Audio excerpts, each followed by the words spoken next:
원달러 환율이 1,500원을 돌파했습니다. 뉴스마다 환율 위기를 이야기합니다. 1997년 환율이 폭등하면서 대한민국은 부도 직전까지 갔습니다. 대기업이 줄줄이 무너지고 수백만 명이 하루아침에 직장을 잃었습니다. 월급이 반토막나고 평생 모은 저축이 하루 만에 사라졌습니다.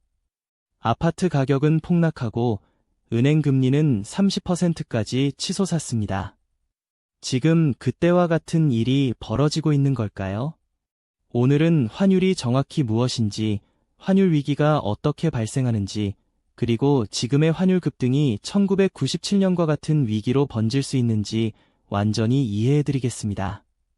환율이라는 단어는 매일 뉴스에 나오지만 정작 환율이 왜 오르고 내리는지, 환율이 올라가면 좋은 건지 나쁜 건지, 그것이 우리 생활에 구체적으로 어떤 영향을 미치는지 제대로 아는 분은 의외로 많지 않습니다. 사실 환율은 단순한 숫자가 아닙니다. 환율 하나가 바뀌면 수입품 가격이 오르고 해외여행 비용이 달라지고 기업의 수출 경쟁력이 변하고 심지어 여러분의 대출 이자율과 주식 투자 수익률에까지 직접적인 영향을 줍니다. 환율은 우리 경제의 체온계와 같습니다. 오늘 이 영상 하나로 환율의 원리부터 외환위기의 메커니즘, 그리고 현재 상황까지 한 번에 정리해드리겠습니다. 이 영상을 끝까지 보시면 뉴스에서 환율 방어, 외환 보유고, 환율 방어선이라는 말이 나올 때마다 정확히 무슨 뜻인지 이해하실 수 있습니다. 환율이란 한 나라의 돈과 다른 나라의 돈을 교환하는 비율입니다.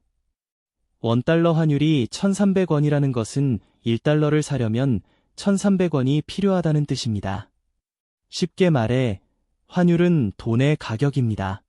마트에서 사과 한 개에 3,000원이라고 하는 것처럼 달러 한 개에 1,300원이라는 가격표가 붙어 있는 겁니다. 그렇다면 환율은 어떻게 결정될까요?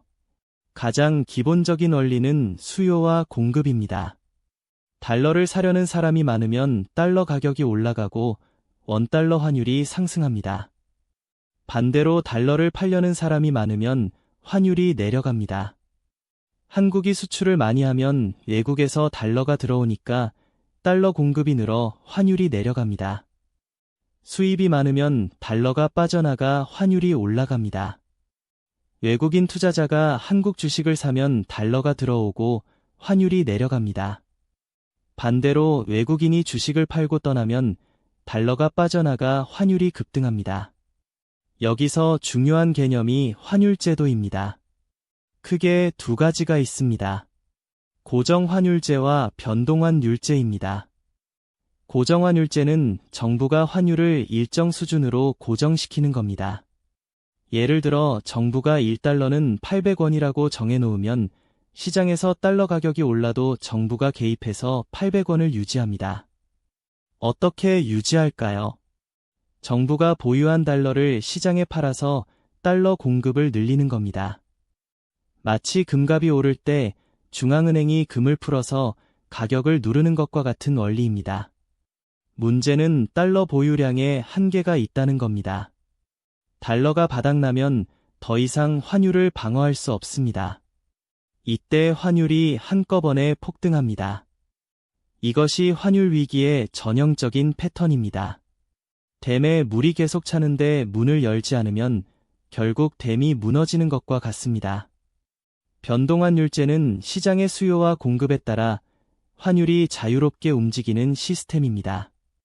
한국은 1997년 외환위기 이전까지 사실상 고정환율제에 가까운 관리변동환율제를 운영했습니다. 정부가 환율 변동 범위를 제한하고 그 안에서만 움직이도록 관리했습니다. 그런데 이 시스템이 1997년에 붕괴합니다. 외환위기 이후 한국은 완전한 자유변동환율제로 전환했습니다. 시장이 환율을 결정하도록 한 겁니다. 물론 급격한 변동 시에는 한국은행이 개입하지만 기본적으로 시장에 맡깁니다. 1997년 대한민국에 무슨 일이 벌어졌는지 정확히 살펴보겠습니다. 당시 한국 경제는 겉으로 보기엔 잘 나가고 있었습니다. 세계 11위 경제대국이었고 GDP 성장률은 매년 높았습니다. 하지만 속은 곪고 있었습니다. 대기업들, 이른바 재벌들은 은행에서 막대한 돈을 빌려 무분별하게 사업을 확장했습니다. 부채 비율이 400%를 넘는 기업이 수두룩했습니다. 자기 돈 1원에 비사원을 얹어서 사업을 한 겁니다. 쉽게 비유하면 월급이 200만 원인데 대출이 800만 원인 상태로 새 가게를 또 여는 것과 같습니다. 은행들도 문제였습니다. 정부의 지시에 따라 대기업에 무분별하게 대출해 주었고 부실 채권이 쌓여갔습니다. 외국에서 단기로 달러를 빌려와 장기 대출에 쓰는 위험한 구조였습니다. 3개월짜리로 빌린 달러를 5년짜리 대출로 풀었으니 만기가 돌아오면 갚을 돈이 없는 겁니다. 1997년 태국에서 시작된 아시아 금융위기가 한국으로 번졌습니다. 외국인 투자자들이 아시아에서 돈을 빼기 시작했습니다. 한국에 빌려준 단기 달러 대출을 연장하지 않고 회수했습니다. 달러가 빠져나가니 환율이 급등했습니다. 정부는 외환보유고의 달러를 팔아 환율을 방어하려 했지만 외환보유고는 고작 39억 달러밖에 남지 않았습니다. 한 달 수입 대금도 감당할 수 없는 금액이었습니다. 1997년 11월 21일 대한민국 정부는 국제통화기금 IMF에 구제금융을 신청합니다. 사실상 국가 부도를 선언한 것이었습니다. IMF는 195억 달러를 빌려주는 대신 혹독한 조건을 내걸었습니다. 기준금리를 30%까지 올리라고 요구했고 부실 기업을 구조조정하라고 했습니다. 결과는 처참했습니다. 한보, 산미, 진로, 기아, 대우 등 대기업이 줄줄이 쓰러졌습니다. 실업률이 7%를 넘겼고 수백만 가구가 파산했습니다. 원달러 환율은 800원대에서 2,000원 가까이 치솟았습니다. 국민들은 금 모으기 운동으로 나라를 살리려 했고 전국에서 약 350만 명이 참여해 약 227톤의 금을 모았습니다. 거리에는 노숙자가 넘쳤고 이혼율이 급증했으며 자살률도 치솟았습니다. 이 아픔은 한 세대의 트라우마로 남았고 지금도 한국인에게 IMF라는 세 글자는 공포 그 자체입니다. 위기에서 한국이 배운 교훈은 명확했습니다. 외환 보유고를 충분히 확보해야 한다. 기업의 무분별한 차입을 제한해야 한다. 단기 외채 비중을 줄여야 한다. 그리고 고정환율제 대신 변동환율제로 전환해야 한다는 것이었습니다. 그렇다면 지금은 어떨까요? 2025년 현재 원달러 환율이 다시 1,500원을 돌파했습니다. 뉴스에서는 연일 환율 위기를 경고합니다. 왜 환율이 이렇게 올랐을까요? 여러 가지 원인이 복합적으로 작용하고 있습니다. 첫째, 미국과 이란 간의 군사적 긴장입니다.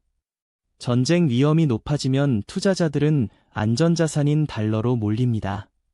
달러 수요가 급증하면 모든 통화에 대해 달러 가치가 올라가고 원달러 환율도 상승합니다. 이건 한국만의 문제가 아니라 전 세계 신흥국 통화가 동시에 약세를 보이는 현상입니다. 둘째, 한미 금리 차이입니다.